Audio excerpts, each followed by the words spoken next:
Adam just graduated from college and will be going to nursing school this upcoming fall. He has a degree in biology.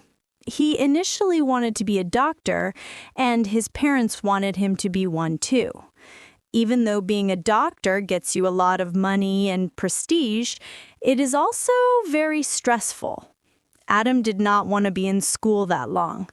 Medical school is also very expensive. Getting into medical school is hard too. When Adam told his parents that he wasn't going to apply to medical school, they were upset. They did not understand why.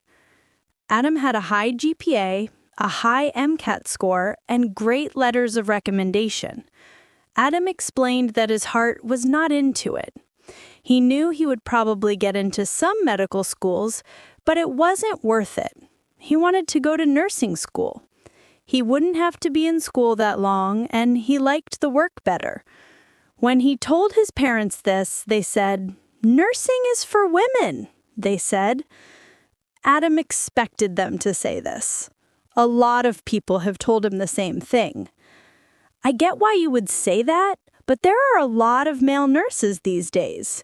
They are paid well too, and don't have to work long hours, Adam said. His parents accepted his wishes. They weren't happy about it at first. After his first year of nursing school, however, they saw how happy he was.